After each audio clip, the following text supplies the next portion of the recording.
Et bonjour à tous, bienvenue dans cette nouvelle vidéo sur Senseiya Cosmo Fantasy. Et on se retrouve aujourd'hui pour la review de Rune du Balrog, nouveau personnage actuellement disponible en step-up sur le jeu. On se retrouve après cette courte introduction.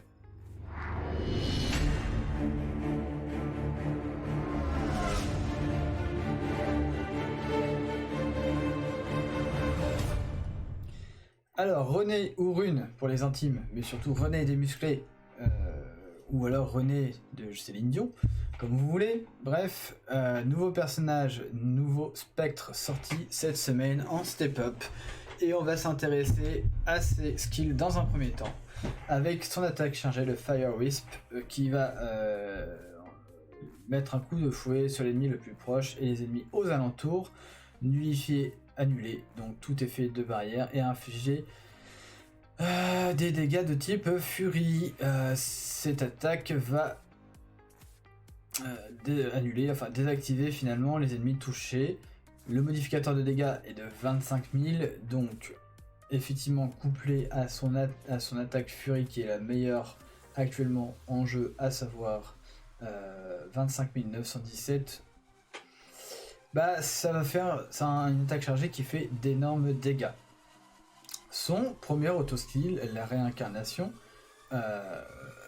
donc le skill qui va utiliser d'ailleurs sur Seiya dans le cadre du chapitre d'Hadès, ça n'avait pas l'air d'être très efficace, en tout cas là pour le coup, c'est l'auto-skill qui va lancer dès le début du combat, qui va cibler 1 à 5 personnes ennemies de façon aléatoire, infliger des dégâts de type physique avec un effet de pétrification. Ça va réduire l'évasion des ennemis touchés et augmenter leur cooldown.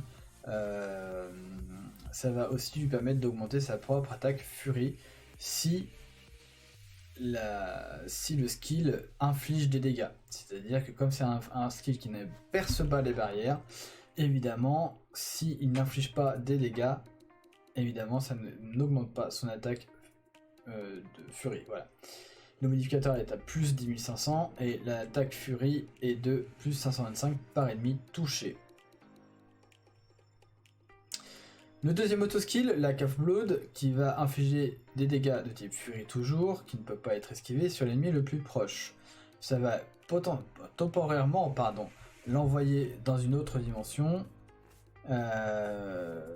Et voilà, ça peut être effectivement esquivé si toutefois Rune est sous effet de Void. Ce skill perce les barrières ennemies. Donc on a ici un skill qui touchera à 100% avec un modificateur de dégâts qui est proche de celui-là de son charge kill. Autant dire que quand il va enchaîner les deux, ça va faire très mal. Mais en fait, ça va pas cibler tout le temps le même adversaire. Voilà, si on y réfléchit un peu, ça veut dire que s'il fait le Lack of Blood, il va envoyer dans une autre dimension l'ennemi le plus proche. Donc cet ennemi ne sera plus présent sur le jeu. Et donc il va cibler avec son Fire Wisp une autre personne, enfin un autre sein de l'équipe adverse ou de votre équipe suivant où est située Rune. Donc évidemment ça c'est pas terrible au final.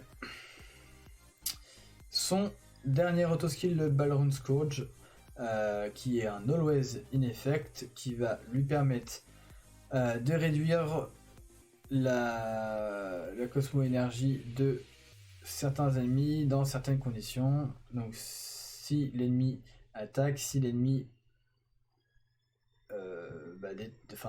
bat un de vos seins, et si l'ennemi reçoit des dégâts. En réalité, en fait, on a déjà ce dernier auto-skill qui est présent notamment sur Mu ACE. C'est un skill qui fonctionne pas des masses, donc je suis pas très fan de ce skill là de manière générale. Petit focus sur son skill Crusade, qui est un skill défensif, Res Boost 2, qui va augmenter la résistance Furie d'un certain pourcentage. Alors là on n'a pas les trucs, mais simplement c'est 30% au niveau 1, et donc vu qu'il y a 5 niveaux, on va arriver sur 55% au total. Donc ça se présente plutôt comme un personnage de type Crusade, un petit peu comme Mew du papillon. Bon, voilà, va voir ce que ça donne après. Hop, on va passer tout de suite à la vidéo que je vous ai enregistrée. Donc là, on est sur du max stat, puisque du coup, Luigi n'avait pas encore monté tous les skills de rune du Balrog. Donc on est sur de l'Araya 1. J'ai essayé de faire une team relativement défensive et demander une team relativement défensive aussi à Mugi, puisque du coup on n'a que des Athéna, un Regen Cosmo et du Shun VGC. Et moi j'ai fait à peu près la même chose de mon côté. Alors, on y va.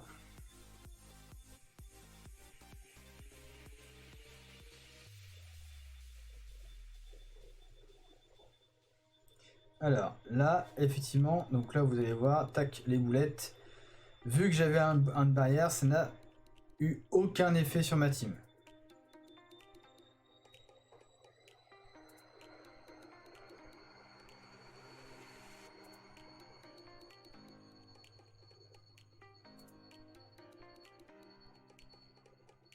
Alors là, on a ici le deuxième auto-skill, c'est-à-dire le truc de lave, je sais plus comment ils appellent ça exactement, on peut regarder vite fait, le Lack of Blood, pardon, qui a envoyé mon Poséidon dans une autre dimension, et vous voyez que les dégâts qu'il a subis sont assez conséquents, puisqu'il ne lui reste plus qu'à peine 10% de ses PV.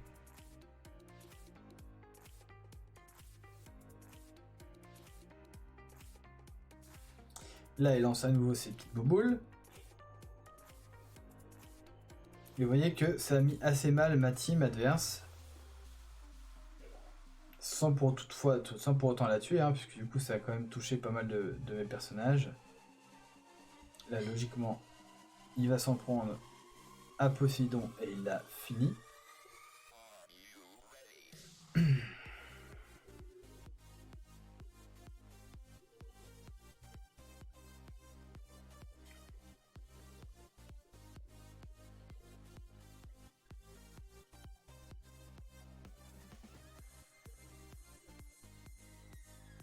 Vous remarquerez également qu'à aucun moment on voit la Cosmo énergie de mes personnages diminuer par un effet de l'auto-skill de Balrog.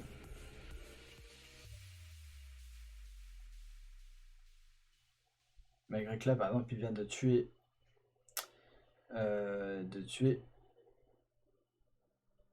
Bud Darkar. Donc voilà.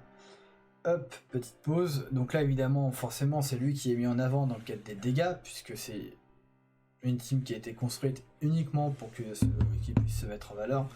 Donc ça nous permet effectivement de conclure un petit peu sur ce personnage-là. Donc on a un personnage qui est essentiellement un personnage de contrôle et de DPS mono-cible. Donc on a un personnage qui fait des dégâts, on va dire, plutôt assez significatifs, mais sans réellement être décisif, dans le sens où son fouet ou son Lack of Blood va permettre de diminuer significativement la vie d'un personnage. Encore faut-il que, ou de plusieurs personnages, si toutefois, dans le cas de son charge kill, certains de vos personnages sont aux alentours. Voilà, désolé. Je bafouille un petit peu, mais toutefois, si on a par exemple un Abel, ça va déjà réduire significativement l'intérêt de Rune. Un petit peu comme pour Thomas qui est essentiellement mono-cible. Donc forcément, dès qu'il y a un Abel, si Abel est là et fait le job, il va raise et tout ce qu'a accompli Thomas ou Rune ou encore Iki et GC va être réduit à néant. Donc ça, c'est la première chose. On a des effets de contrôle qui sont assez intéressants, notamment le Lack of Blood qui va envoyer sur une autre dimension le personnage. Le problème de son premier auto-skill, c'est que dès qu'il y a des barrières, et ce skill-là ne marche pas, c'est-à-dire la réincarnation.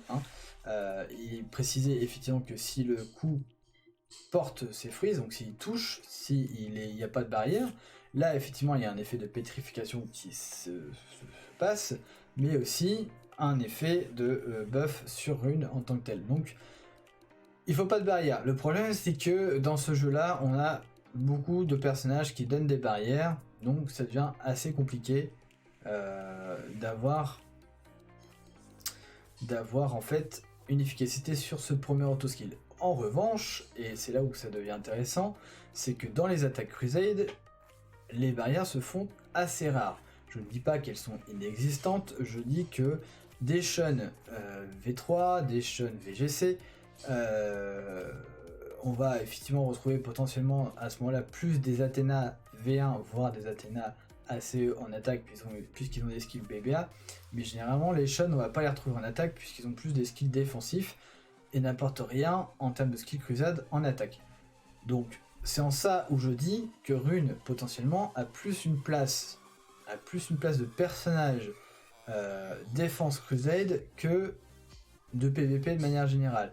On trouvera en PVP des bacs bien plus performants pour jouer, entre guillemets. Voilà, on peut citer les derniers bacs qui sont sortis, c'est essentiellement Aiolos, Saori, Lucifer, qui sont 3 bacs qui sont excellents en PVP.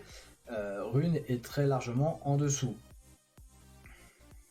En termes de résistance, c'est pareil, c'est pas un personnage qui a des skills résistance comme peut l'avoir un Shun ACE.